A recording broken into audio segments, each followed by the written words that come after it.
नमस्कार मंडळी, आज आहे संकष्टी चतुर्थी। प्रत्येक महिन्यातील चतुर्थीला आपण संकष्टी चतुर्थी साजरी करत असतो आणि मेन म्हणजे मराठी नवीन वर्ष सुरू होणार आहे, म्हणजे या वर्षाची शेवटची संकष्टी चतुर्थी असणार आहे।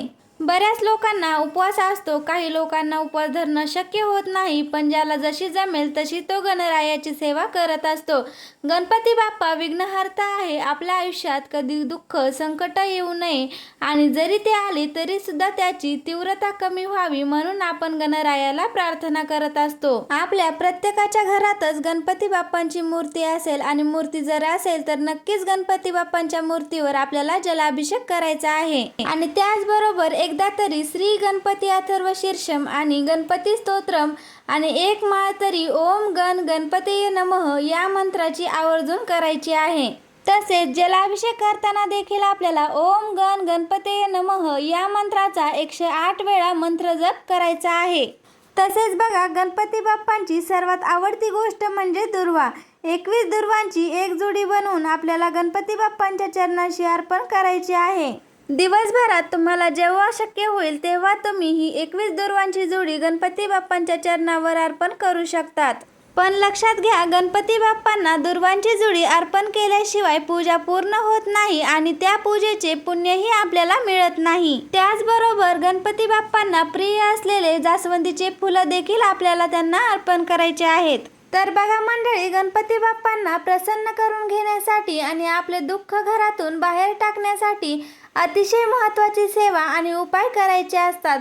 न विसरता तुम्हाला संकष्टी चतुर्थीला 2 कापुरांच्या वड्यासोबत ही एक वस्तू जाळायची आहे।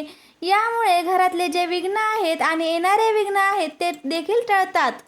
चला तर मग पाहूयात की कापुरासोबत कोणती वस्तू जाळायची आहे।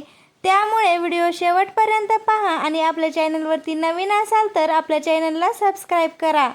तर बघा, हा उपाय आपल्याला संध्याकाळी करायचा आहे आणि या उपायासाठी आपल्याला एक छोटासा खोबऱ्याचा तुकडा लागणार आहे। जास्त मोठा खोबऱ्याचा तुकडा घेऊ नका, कारण तो आपल्याला नंतर फेकूनच द्यायचा आहे। त्यामुळे छोटासाच खोबऱ्याचा तुकडा आपल्याला घ्यायचा आहे। त्या खोबऱ्याच्या तुकड्यावर आपल्याला भीमसेनी कापराच्या 2 ते 3 वड्या ठेवायच्या आहेत। भीमसेनी कापराचा खूप काही फायदा आहे, त्यामुळे तुम्ही साध्या कापरापेक्षा देखील भीमसेनी कापूर वापरला तर नक्कीच चांगलं। परंतु आता जर तुमच्याकडे सध्या भीमसेनी कापूर नसेल तर तुम्ही साधा कापूर वापरला तरीही काही हरकत नाही, पण नक्की घरात भीमसेनी कापूर आणून ठेवा। तर तुम्हाला 2 कापुराच्या वड्या घ्यायच्या आहेत आणि देवासमोर बसून तुम्हाला हा उपाय करायचा आहे, किंवा तुम्ही मग एखाद्या रूममध्ये बसून देखील हा उपाय करू शकतात। तर बघा, तुम्हाला एक आसन घ्यायचं आहे आणि त्यावर बसून तुम्हाला समोर एक वाटी घ्या। त्या वाटीमध्ये खोबऱ्याची वाटी ठेवा आणि त्यावर 2 ते 3 भीमसेनी कापराच्या वड्या घ्या आणि त्या कापुराला तुम्हाला प्रज्वलित करायचे आहे, म्हणजे जाळायचे आहे। आणि तो कापूर जोपर्यंत जळतोय तोपर्यंत तुम्हाला कंटिन्युअसली ओम श्रीम विघ्नहर्ताय नमः, ओम श्रीम विघ्नहर्ताय नमः या मंत्राचा तुम्हाला जप करायचा आहे। आणि जोपर्यंत कापूर जळतोय तोपर्यंत तुम्हाला हा मंत्र जप चालूच ठेवायचा आहे। यामुळे आपल्या घरातल्या, आपल्या आयुष्यातले जे काही विघ्न आहेत त्या कापुरासोबत जळून खाक होतात। आणि लक्षात घ्या, हा उपाय करत असताना तुम्हाला इकडे तिकडे लक्ष द्यायचं नाही। अगदी 5 मिनिटे लागणार आहेत तुम्हाला हा उपाय करण्यासाठी। त्यामुळे विश्वासाने, श्रद्धेने आणि भक्तीने तुम्हाला हा उपाय करायचा आहे।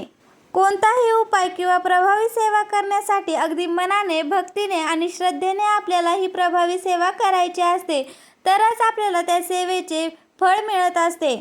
आणि आता लक्षात घ्या, दुसऱ्या दिवशी आपल्याला हे खोबरं जे आहे ते निर्मलात टाकायचं आहे किंवा एखाद्या झाडाखाली टाका, कारण त्याच्यावर आपण आपल्या घरातील विघ्न घालवण्यासाठी आपण जी सेवा केली तर ती नकारात्मकता जी आहे ती त्यामध्ये शोषली जाते, खेचली जाते। तर त्यामुळे जे खोबरं आहे ते तुम्हाला खायचं नाही, ते तुम्ही दुसऱ्या दिवशी निर्मलात टाकायचं आहे किंवा तुम्ही एखाद्या झाडाजवळ देखील टाकू शकता। तर मंडळी, कसा वाटला तुम्हाला आजचा व्हिडिओ मला कमेंटमध्ये नक्की सांगा। आवडला असेल तर एक लाईक करा आणि असे छान छान माहितीपूर्ण व्हिडिओज पाहण्यासाठी आपल्या चॅनलला सबस्क्राईब करा। धन्यवाद।